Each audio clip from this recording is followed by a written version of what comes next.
اب بات یہاں تک پہنچ گئی کہ اب ہمارے ایمان پر حملہ کیا جا رہا ہے۔ صورتحال یہ ہے کہ ایک منظم سازش کے تحت ہماری بچیوں کے ایمان پر حملے کیے جا رہے ہیں، انہیں ارتداد کی راہ دکھائی جا رہی ہے، ان سے ایمان چھین کر کفر میں انہیں شامل کر دیا جا رہا ہے، انہیں مرتد بنا دیا جا رہا ہے، اور ایک بڑی تعداد میں مسلم بچیاں اپنے اسلام کو چھوڑ کر، ایمان کو چھوڑ کر غیروں کی سازشوں میں اور ان کے پھندوں میں پھنس کر اپنے ایمان کو اور ایمان کو کھو بیٹھ رہی ہے، اور اس کے بعد کفر میں اور ارتداد میں شامل ہو جا رہی ہے۔ اس کی فکر کرنے کی ضرورت ہے، ہمیں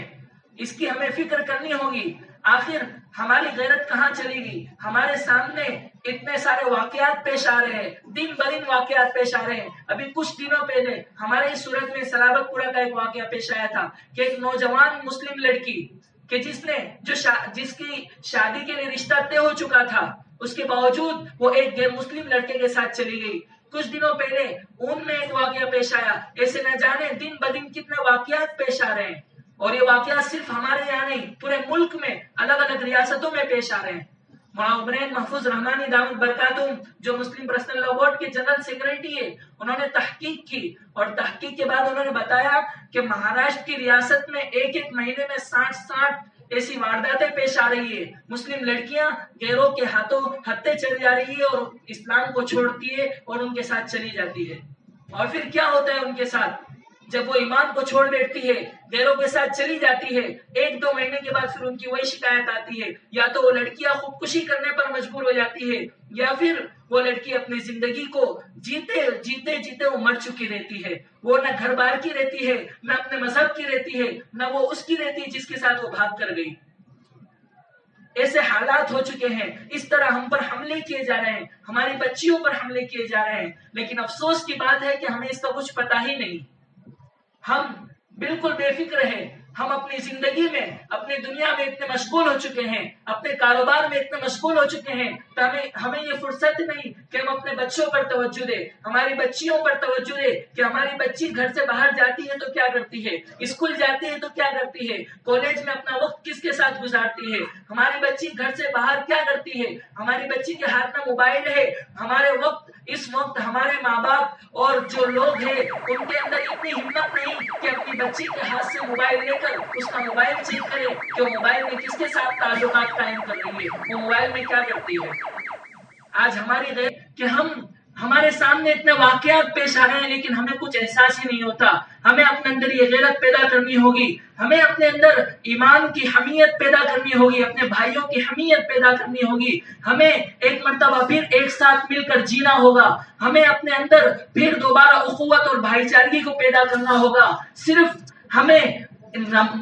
اس سے کام نہیں چلنے والا ہے کہ مسجد میں آ جائے 5 وقت اور نماز پڑھ کر چلے جائے، اپنے گھر پر آرام سے بیٹھے۔ اب صرف اس سے کام نہیں چلنے والا ہے، اب ہمیں اپنی بہنوں کی حفاظت کے لیے، اپنے دین اور شریعت کی حفاظت کے لیے ایک عملی طور پر میدان میں آنا ہوگا اور اس کا کوئی انتظام کرنا ہوگا۔ آخر کیا ہو گیا ہے کہ اتنے سارے مسلمان ہیں، اتنا بڑا ہمارا شہر ہے، اتنے بڑے بڑے سرمایہ دار لوگ ہیں، ہم شادیوں میں کروڑوں روپے یوں ہی خرچ کر دیتے ہیں، لیکن ہم ایسا کوئی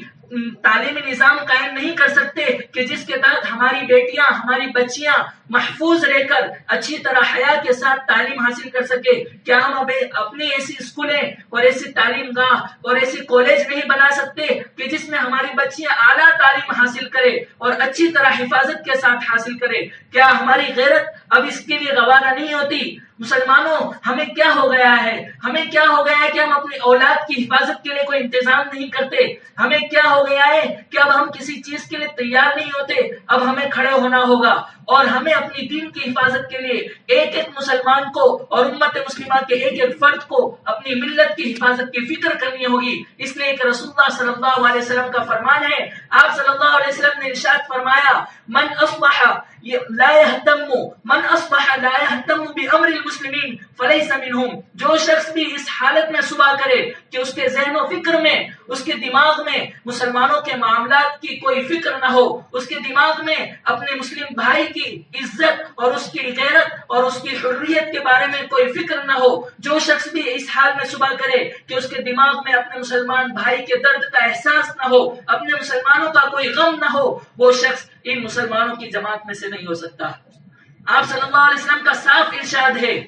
لہٰذا ہماری ہر صبح اس فکر میں ہو کہ مسلمان کس حالت میں زندگی گزار رہے ہیں، ہماری ہر شام اس فکر میں ہو کہ مسلمان کس طرح ان ظلم و ستم سے آزاد ہو جائے، ہماری بچیوں کے ایمان کی حفاظت کس طرح ہو، ہمارے نوجوان بچوں کی ایمان کی حفاظت کس طرح ہو، ہمیں دن رات اس فکر میں گزارنی ہوگی اور اس کو عملی طور پر کرنا ہوگا، اس لیے کہ ہمارے پاس علماء ہیں، ہمارے پاس علماء کی طاقت ہے، ہمارے پاس مسجد اور مدارس جیسے محفوظ اور مضبوط قلعے ہیں، ہمارے پاس بڑی بڑی تنظیمیں ہیں، ہمارے پاس بڑی کتاب قرآن مجید ہے جس سے ہم رہنمائی حاصل کر کے بہت کچھ کر سکتے ہیں، لیکن کرنے والوں کے لیے بہت کچھ ہے، نہ کرنے والے کے لیے تو کچھ نہیں ہے۔ آخر میں صرف یہی کہوں گا کہ ہمیں اب اپنے لیے جینا چھوڑنا ہوگا اور ایمان اور اسلام کے لیے جینا شروع کرنا ہوگا۔ مسلمان وہی ہوتا ہے جو اپنے لیے نہیں جیتا، تمام امت کے لیے اور پورے اسلام اور مسلمانوں کے لیے جیتا ہے۔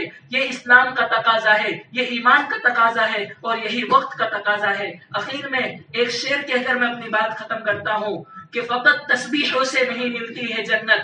فقط تسبیحوں سے نہیں ملتی ہے جنت، خدا کے لیے میدان میں آنا ہوگا اور اپنی بہنوں کی حفاظت کے لیے نوجوانوں کو اب تیار کرنا ہوگا۔ وآخر دعوانا ان الحمد للہ رب العالمین۔